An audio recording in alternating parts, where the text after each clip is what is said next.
Hello, friends. Welcome to episode 1320 of the Locked On Hawks podcast. I am your host, Brad Rowland, coming to you on a Tuesday here in early October. And thank you, as always, for joining us on the podcast and making us your first listen each and every day. Check us out across podcast platforms. That includes Apple Podcasts, Spotify, Stitcher, and of course, YouTube on the video side. I should also tell you at the top of the podcast that Locked On Hawks, along with all the other Atlanta podcasts on this network, are available on Roku and Amazon Fire TV as part of Locked On Sports Atlanta. More great local sports coverage 24/7, and it's also free.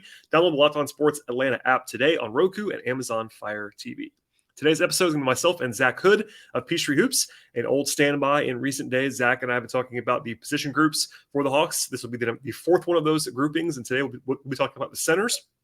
Not a lot of mystery there with Capela and Okongwu and Frank Kaminsky, but still a pretty interesting group to discuss. We'll be doing that as the Hawks are still in Abu Dhabi at this point in time. As a programming note, this will probably be the last podcast until the Hawks play on Thursday midday. I have to do some traveling this week, so the next time you'll probably see and hear me will be live from a hotel covering that game. Not in Abu Dhabi necessarily, but one of those things where I'll be on the road and try to give you all the podcast content that you're looking for this week. And then, of course, we'll have a reaction to the opener on Thursday afternoon. It's a noon start for the Hawks Eastern time.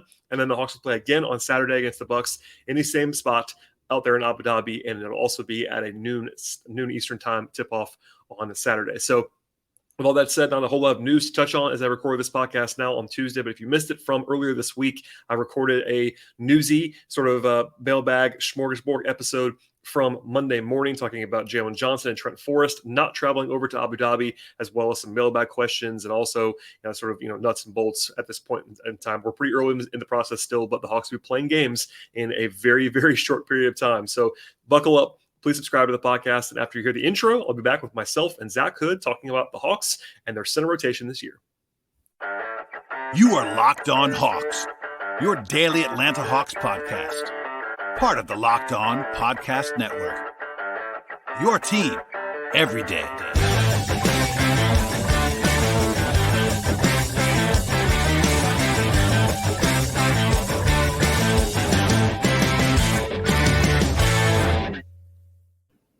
I am joined once again by my friend Zach Hood of Peachtree Hoops to discuss the Hawks center situation this season. Zach, welcome back to the podcast. Appreciate you having me again. It's time to have the energy up once again, Zach. We are famous for that on this podcast. Gotta get fired up. This is a pretty interesting center group, of course. You know, it's not the sexiest because of the fact that it's the same two guys coming back again from last season. Of course, Okongwu is very, very popular. I want to start with him. We'll sort of maybe go to Kaminsky in the middle. Okongwu is a popular breakout candidate. In fact, I was reading something as we're recording this podcast today. ESPN did a kind of one of those panel things about like picking one guy to have a breakout season, and my friend Tim Bontemps picked Okongwu in the entire league. There's a little bit of buzz for him for a 21-year-old former lottery pick, and I know I've always loved him. What's your sense of Okongwu going into the season, knowing that he's only played, I think, 98 games in his 2 seasons so far, but there is a legit buzz around him right now, it seems like. Yeah, no, I think he's really good. I don't know, how you compare like having Capela and Okongwu to having like Joel Embiid or Jokic, but the Hawks have to have one of the best center rotations in the NBA, with Okongwu being the second guy right now. And they have the luxury to basically load manage Capela for the rest of that contract if they want to, because there's essentially in certain matchups, Okongwu is actually better, and in certain matchups, Capela is obviously better, but you can almost say there's no drop-off, and that's pretty rare you could say that at center in the NBA. Oh, yeah. That's absolutely the case. That's something I've been saying for a while. Like, if you want to just say, to be simple about it, that if you want to call Okongwu the backup center, he's probably the best backup center in the league.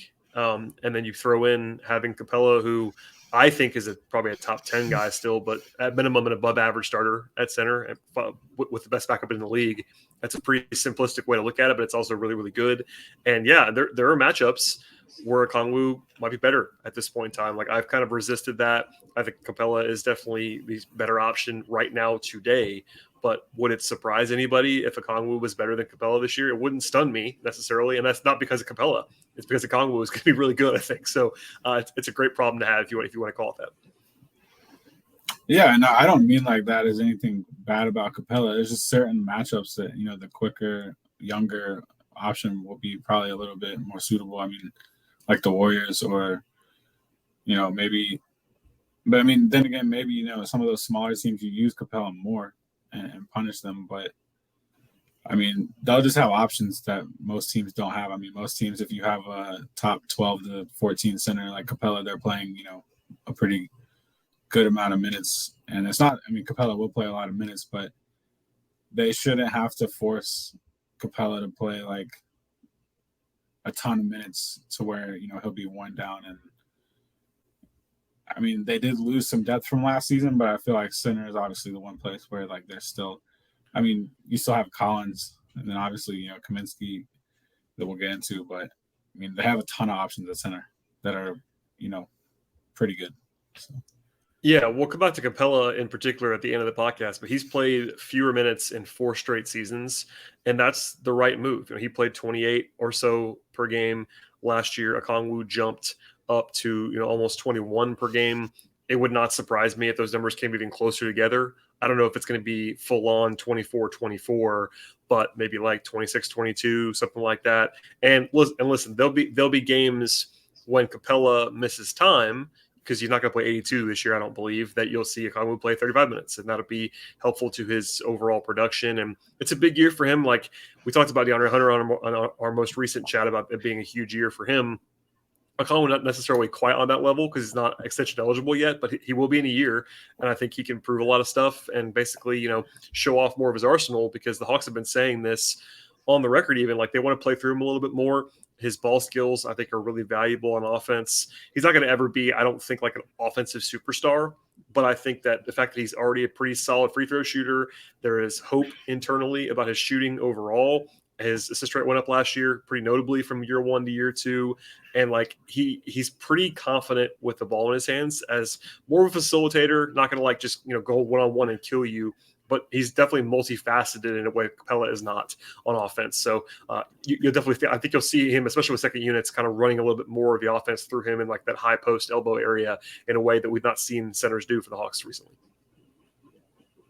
Yeah, no, he definitely, I'm not going to say he unlocks offense in a way Capela doesn't, but he definitely brings, I mean, he does some stuff even Collins doesn't do at power forward. I mean, if you want to kind of, like if you played Okongwu and Okongwu and Collins together, you could almost have Okongwu running more of those point forward actions and Collins being like a stretch, 4 or 5, whatever you want to call it. But Okongwu does have a lot of forward tendencies on offense, and then he's like a 6'8", like rim protector on defense. So it's definitely always going to be good, I think, for the Hawks, even if it's not a full-on Capela, like $20 million player or whatever, to have like a traditional center, because I think Okongwu's only weakness is something he could really never do anything about, and it's just the fact that he's like 6'8" tops.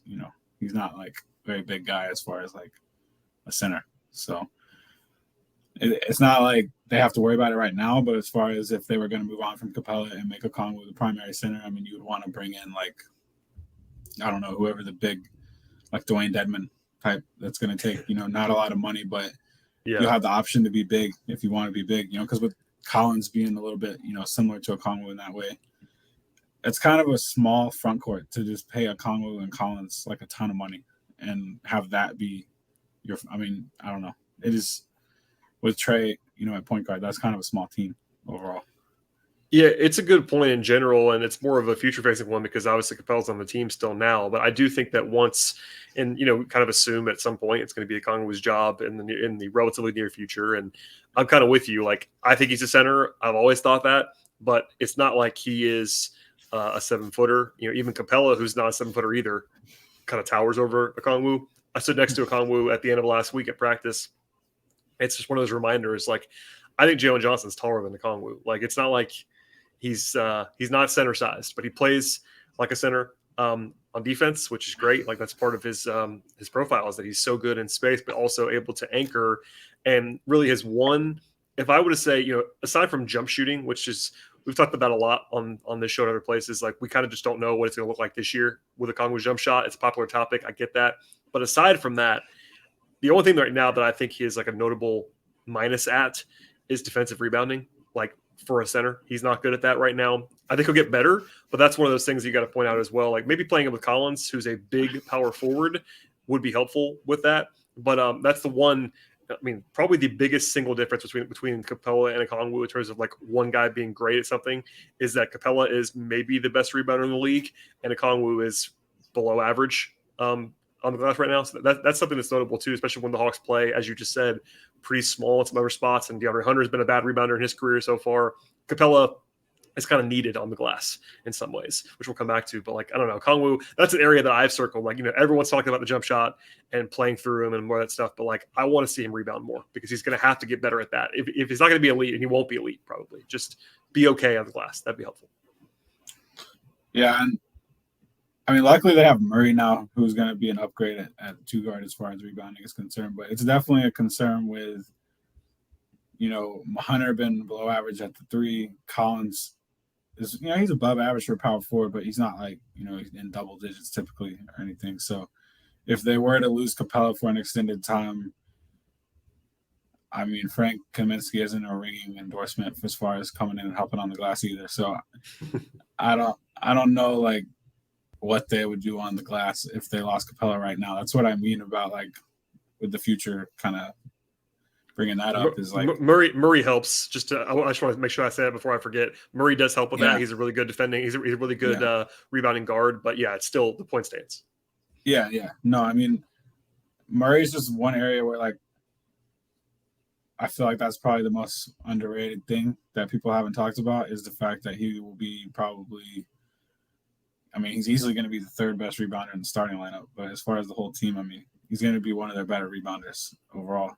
And that was a big thing, I think, in the Miami series. Like, Trey was struggling. The Heat are basically playing, lacrosse or football or something and not basketball, whatever. But the Hawks also were not getting 50-50 balls, rebounds, stuff like that. And I feel like that kind of does add up when you have, Hunter, Okongwu, Collins. It can't all be on Capela, So, I mean, Murray will help a little bit with that grit and just more of a defensive-minded player. But as far as the centers, obviously, I don't know. I think Okongwu, as far as a breakout, I mean, it might be still tough for him to get, like, the numbers for, like, your traditional just casual basketball fan to be like, oh, that guy is really breaking out this season, like a Jaren Jackson or something, scoring 20 points a game. But, I mean, I could see it on a more nuanced, like, team basketball defense. Like, if the Hawks take a leap to, like, a top 4 seed, I would say Okongwu being, like, really good would probably be, like, almost necessary for that. I don't know if you would agree with that. But no, it definitely makes sense. I mean, it's such a weird thing to talk about Okongwu now because I think everyone it would almost be like him,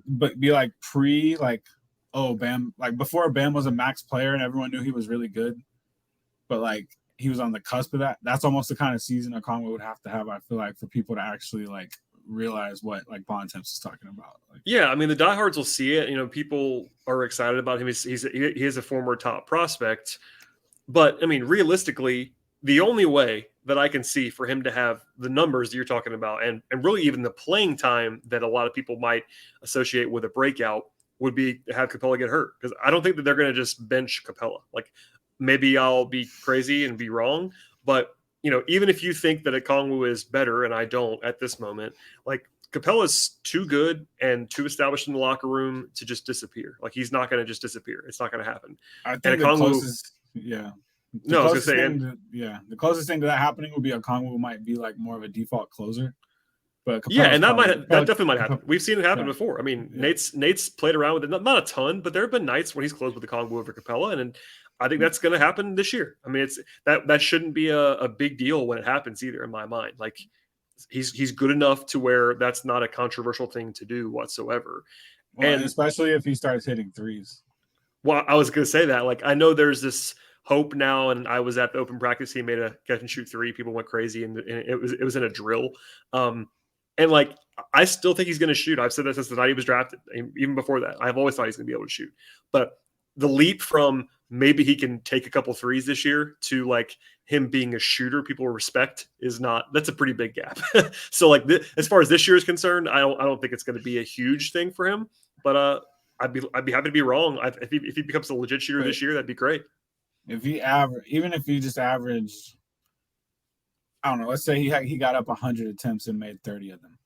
That would be if he took 100 threes this year, he's taken 3 in his career so far in 98 games. Well, so. I mean that's 1.2 a game or whatever. But still, that'd be a lot. That's a lot. That's a lot for a guy who's never taken them really in his entire life. So yeah, I was just trying to think. You know, take him. If you're gonna take him, you should take one a game. You know. Well, this. I think people have thought that I'm like saying he shouldn't shoot him. Like if they think he's in any way capable of taking him, I'm okay with him taking him. No, if you're gonna take him, you can't make on that. Right, you got to shoot. Well, and you can't stand there and not take them when they throw you the ball either. I mean, that's a whole other problem for the offense. Yeah, that's basically true. All right, we'll have some more on Okongwu later, I'm sure, when we talk about Capela and Kaminsky, et cetera. But we'll come back to that in a second. First, though, a word from our sponsors on the podcast. Today's show is brought to you by Built Bar. If you haven't tried the Built Bar Puffs yet, you're depriving yourself of one of life's greatest joys, and there's a new flavor in the mix with Built Bar. It's delicious. Bill has done it again, and it's one of my new favorites.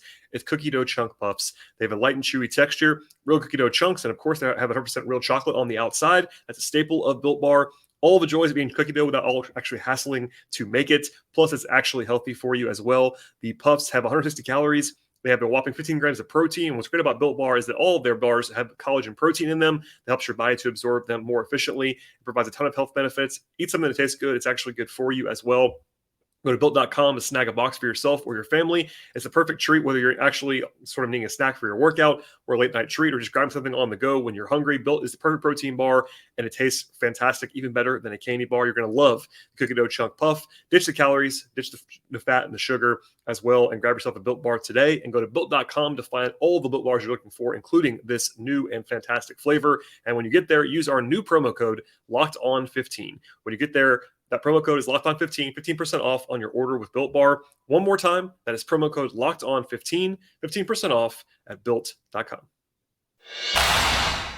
All right, Zach, let's make sure we talk about Frank Kaminsky for a second, because he's the least sexy member of this trio of centers. He's not really at all similar to the other two, in that he is definitely an offense-first player. He's become a little bit better defensively the last couple of years. I will give him that. Still not a great defender. But he's actually the tallest guy on the team. I can definitely verify that, both listed height and also just seeing them up close. He is all of 6'11", 7 feet. Like, he's a very, very tall individual. He's a very skilled offensive player. It's a guy who was a National Player of the Year in college for a reason. Like, he's got a lot of skill level, and he is a pretty good offensive player. But he missed all of last season. Well, not all but 9 games of last season. And defensively, he's not fantastic, but he gives them a different element. Like, he can stretch the floor a little bit. There's been a very popular idea that I know you have seen and heard to have him paired with Okongwu sometimes. That might work if they were to need some more depth there. If something happened to John Collins or Jalen Johnson or whatever, they could use that lineup together. But I guess I'll ask you this: like, what did you make of them signing Frank Kaminsky? Because they always had to have a third center of some kind, but he's a pretty famous third center, but not a guy that's very similar to what they already had. I look at it; he's more of like how to word this. He's like a more appropriate Gallo. Like, they didn't need $20 million Gallo with John Collins on the team. Now they have like a $4 million version of Gallo or whatever he's making. You know, he can shoot. He can sort of be big and pretend to play defense, and you know, hopefully he doesn't play a ton. But with Gallo, there was like all this pressure to play him, and honestly, most of the time it didn't really help last season. So I think Kaminsky will be better in terms of there will be like no pressure to play him. Yeah. I mean, I'm not. That's like a negative thing to say as like the upside with a guy. No, it's honestly, it's part of the deal though.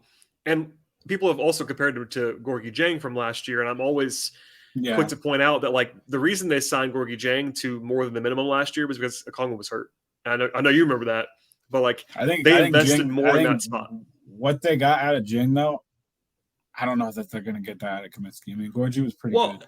And yeah, he was fine, but even just in terms of the role, like they they were always going to sign a third center to the minimum this year. Because as we talked about before, when you have two guys, one of which is making a lot of money and the other one is a top half of the lottery pick 2 years ago, like when those are your two centers, your third center is going to be a minimum guy that you're hoping not to play. And that's what Frank Kaminsky is. And like, he can play a little bit of the four if you had to, but I still think that he's the third center. And he looked a little bit rusty to me at open practice. Of course, that doesn't really matter a whole lot, but he hasn't played basketball in a long time either. So I think that was a good move. If you need to play him, he will not embarrass you. He's a totally competent NBA basketball player, but also remember that he's making the minimum for a reason, and he's a third center on a team with no clear path to playing time, also for a reason. But I do think that if they could do worse than having to run out some Okongwu Kaminsky lineups, because those guys, Kaminsky's big enough to kind of offset some of Okongwu's weaknesses. He's enough of a shooter to play those guys together. Okongwu can play defense on the perimeter in the way that Kaminsky cannot. So, like, if you have whatever happened, like, let's say Jalen Johnson, who's ill right now and did not travel to Abu Dhabi, if he was unavailable for whatever reason, your backup four might be that lineup of Kaminsky and Okongwu, because you might think Kaminsky's better than whoever else your other options are. And that's not crazy to think about either. Yeah, I think it's pretty normal to think about. I mean, that's why I kind of instantly compared him to Gallo, because, I mean, the only thing I would worry about is you would probably only want to do that in certain matchups, because obviously Okongwu can guard anyone, but Kaminsky can't. So if there's only like one big on the floor, I don't know. I mean, do you really want Kaminsky like being the anchor for very long? Well, that's the problem, honestly. If you want to be more negative about the signing, you could say, look, if Capela in particular were to go down for however long, and yeah, you have Okongwu, but you still have to play 12 minutes a game of Kaminsky as your anchor defensively, that isn't going to go well. And they don't have the backup power forward to cover for him. So that's maybe the downside. But look, it's a third center minimum contract. If it goes badly, it goes badly. But I like that move. I think it's a good value. He's a competent guy. He can score for you if you need to. Give you a little bit of ISO stuff if you need to, kind of like you talked about with Gallo before.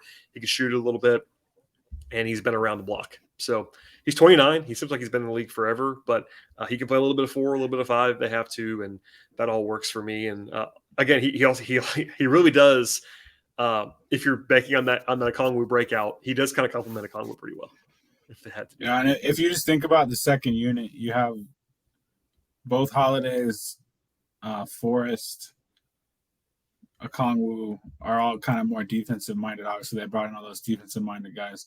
Culver, Kaminsky, while he might not fit very well with like Trey or Bogey, he does complement the rest of the second unit guys. Like he fits well with the Holidays, like running around, setting screens, spacing the floor. Because I think with Murray too, he's a good fit with Murray. Yeah, with Murray. I mean, any lineup that you just want to throw in some, like, he's like cheap spacing. You know what I mean? It's a good signing. He's very useful, and I do hope that he looks a little bit less creaky than what I saw at open practice. But it's important to remember he's not played basketball in a long time, so I'm not too worried about that. He's not at the age where it's like he's cooked. You don't think at 29? So we'll see. Well, they got time with him. Also, I mean, they can work him in really slow. So well, and also, I mean, I've said this a number of times, and Hawks fans don't like it, but Jalen Johnson played a lot of center last year at College Park. So if they had to piece something together with Jalen at the 5, he wouldn't be uncomfortable. He played a lot of center last year in the same system. So I know he's not a center, and I'm not saying Jalen Johnson's a center, but he played there a lot last year. So he's at least that's an emergency option, but it could happen if they had to.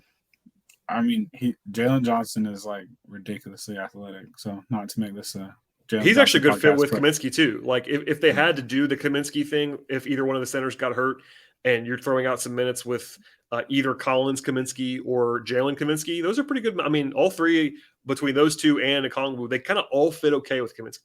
So that's not you're not playing him with a small. Like I wouldn't want to play Kaminsky and DeAndre Hunter as your 4 and 5. You could play Murray, Bogey, Jalen, Okongwu, and Kaminsky.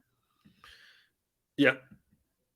It's really just that I don't think that, because you think about it, Kaminsky cancels out the fact that your forwards aren't really the great at spacing because you would have Bogey and Kaminsky still. And Yeah, and he's not like a great shooter. Like I think even I've probably been a little bit aggressive on like how good of a shooter he is, but he can shoot. And he's not a non-shooter, I guess. Right. He'll be guarded out there. And I think he fits well with three guys in the front court. I mean, him and Capela doesn't really work just for a lack of foot speed and space and all that stuff. But him and Okongwu, him and Collins, him and Jalen are all pretty interesting pairings together in the front court if you had to do that. So I'm pro Kaminsky. It's more of an Okongwu related question, but just something. Bring it on. Who will average? I'm trying to think of the way to word this because I don't want it to be like that Okongwu wins this bet because he played more minutes. I guess we'll do like per 36. Who will take more threes per 36, Jalen or Okongwu? Jalen. Yeah. I mean, I don't know how much Jalen's going to fire away, but by the end of the year in College Park, he was shooting them pretty. So you think Jalen will take more flat out volume threes than Okongwu? Yeah, I just think just because of the role. I mean, I until I see Okongwu taking threes in NBA games, I will assume he's not going to take very many of them.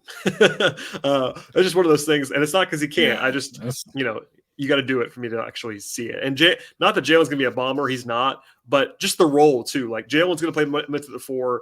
They're going to need him to space the floor sometimes. Whereas Okongwu, they don't have to do that with. Like, he could just be your dive man or be in the dunker spot. Whereas Jalen's going to have to be in the corner on occasion, spacing the floor. And just being willing to catch and shoot off of Trey, off of Murray. So I would take Jalen. But, look, it wouldn't stun me. Like Okongwu, I think it was Kevin, our friend Kevin Chenard asked Okongwu the other day about his three-point shooting and what he said last year at Media Day about how he's going to come back with a jump shot. And Okongwu just looked right at it and he goes, "I'm a hard worker." I was like, well, yeah, yes, you are. So I think he's pretty confident that he'll find his jump shot at some point. I don't know if it's going to be early on, but hopefully he shoots him. Looking forward to that. I don't know if it'll be necessarily this season, but I'm definitely in on he'll figure it out. He'll figure out how to shoot threes.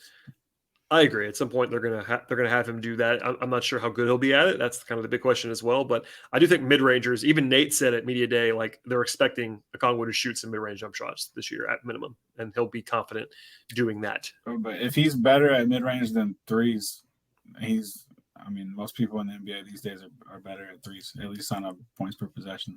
Oh yeah, and that's one of those like Bam's a good example. Again, I know he's like the comp du jour for Okongwu, but Bam doesn't shoot very many threes, but he's regularly taking 18-footers.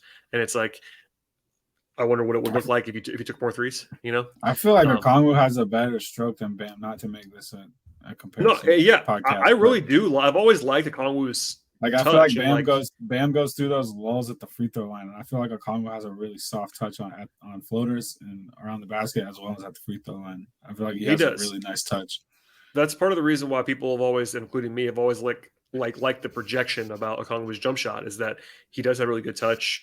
Free throw shooting wise, last year he was 80 out of 110 at the line, which isn't like incredible, but 73%, like that's pretty good for a center. It's totally fine. For a center, that's really good.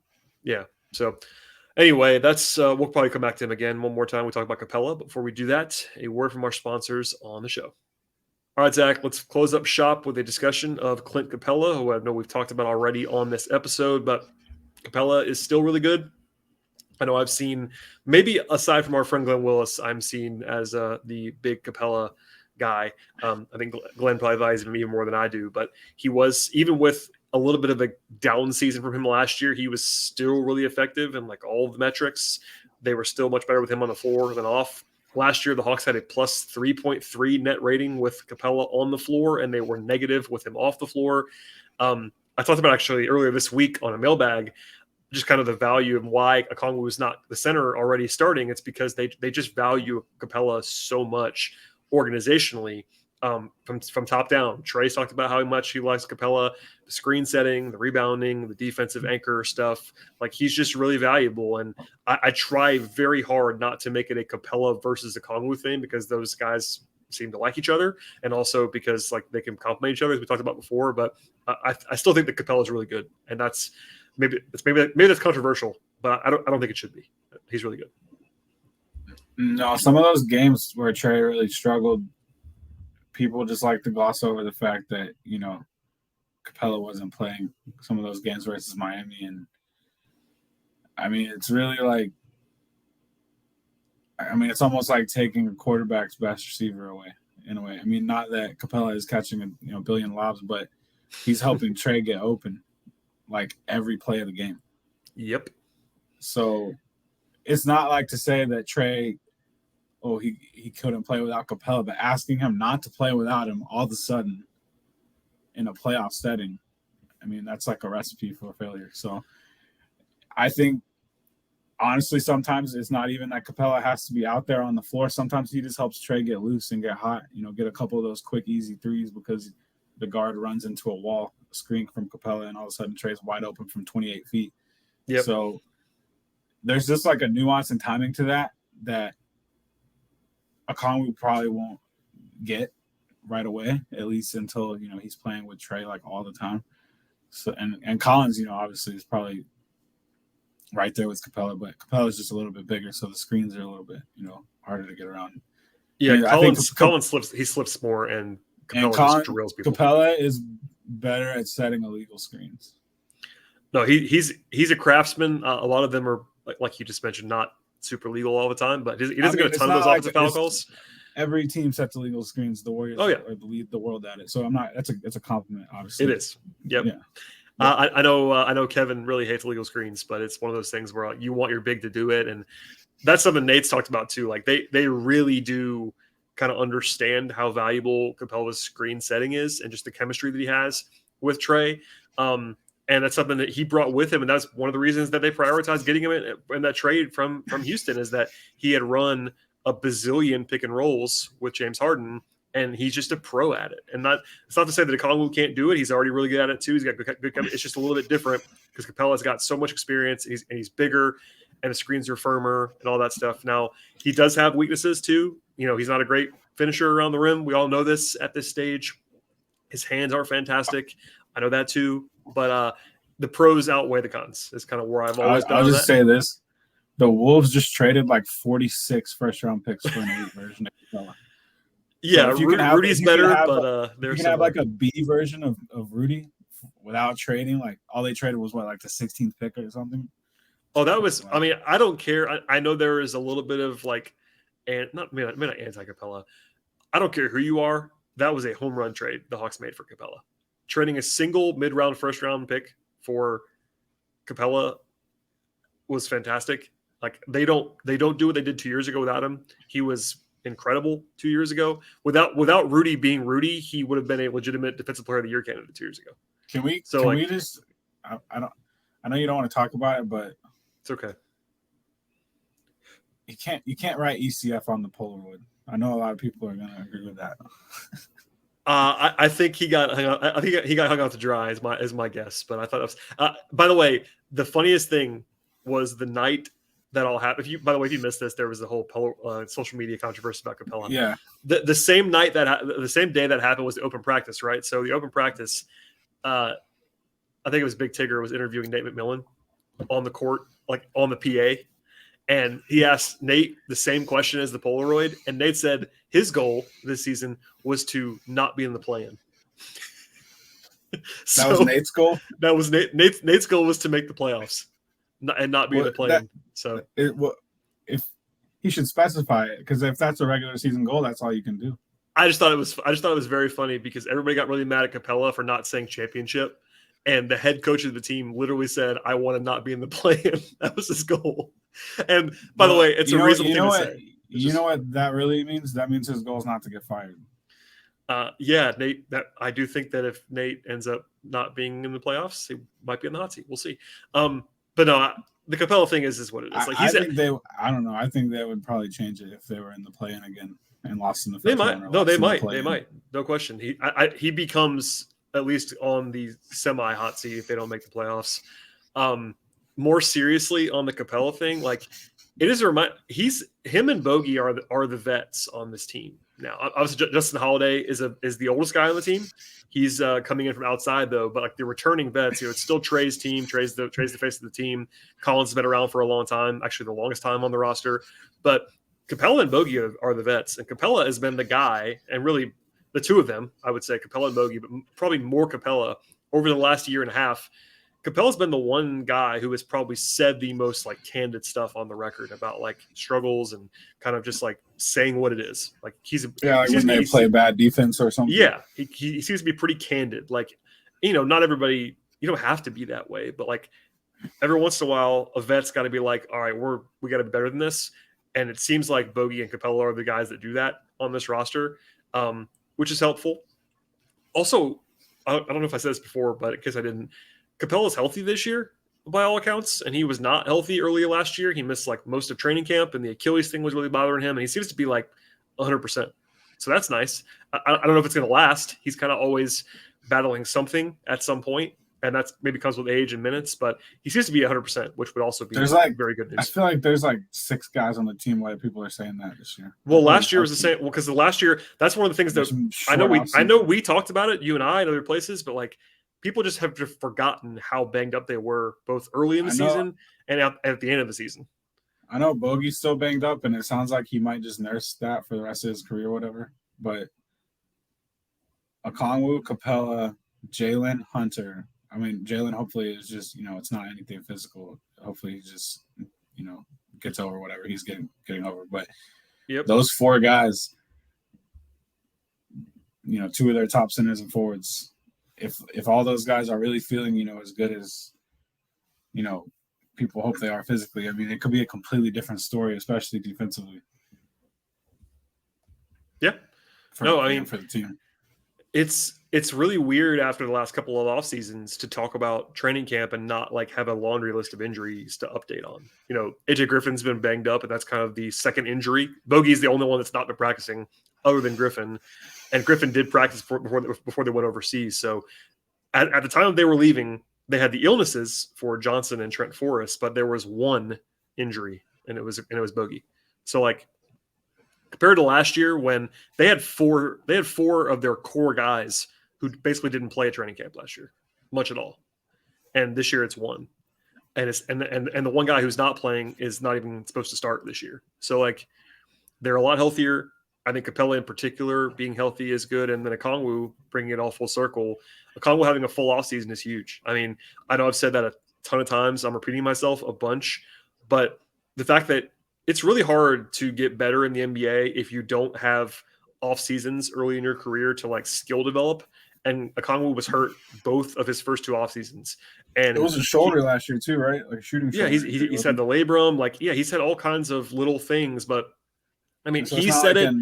It's not like an ankle injury where he could work on his shot the whole time. Right. He had a shooting shoulder injury. I mean, he said it. Nate said it. Travis has said it. Landry said it, I think, even. But like, the fact that he got to have that full summer is huge. The jump shot's the most obvious way that you probably see it, but like everything. I mean, DeAndre Hunter is the same thing. We talked about Hunter on the last time you and I talked on this podcast. Hunter being healthy is huge too. Being able to actually dribble the basketball all summer long is helpful.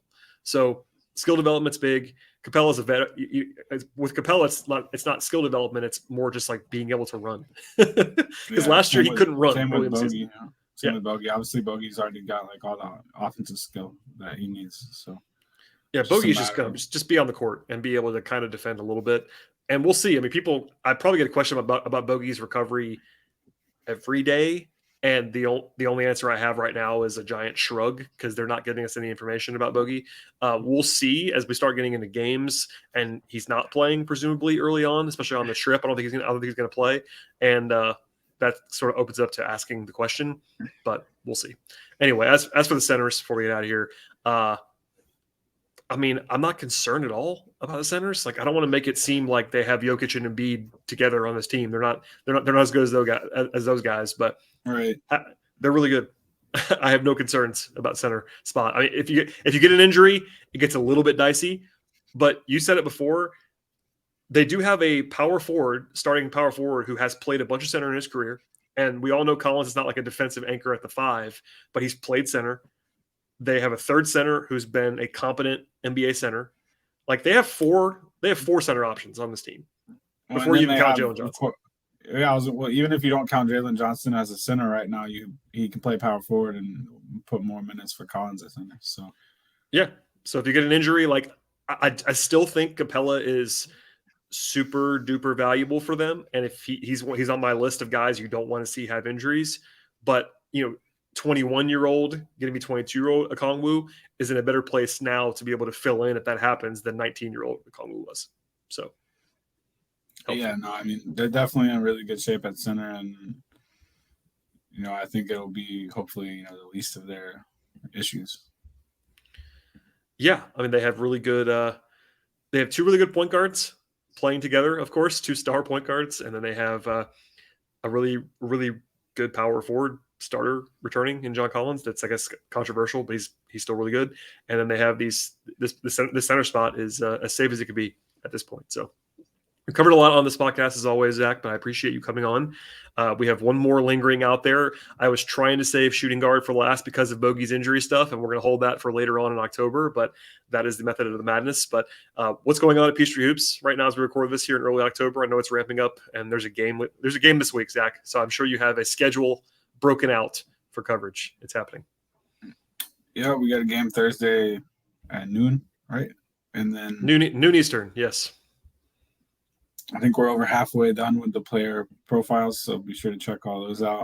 I'm going to go through and tweet those out from the Peachtree Hoops Twitter again, one by one, before leading up to opening night. But yeah, check out Peachtree Hoops. Check out Peachtree Hoops on Twitter, me on Twitter at @zhood_. But always happy to come on and talk about the Hawks with Brad. So appreciate it.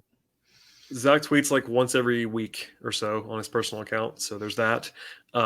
But no, I'm sure it'll be more during the season, so you can follow Zach's work, and then some combination of Zach and Wes Morton and whoever else on the Peachtree Hoops Twitter account these days as well. I will always read that site. And for people that don't know this, I used to run Peachtree Hoops before retiring, and I still am in the Slack channel giving them all grief on a regular basis. So, Zach, thank you for joining me. As for everybody else, please subscribe to the podcast. Read Peachtree Hoops. That's a very good place to listen. Read about the Atlanta Hawks.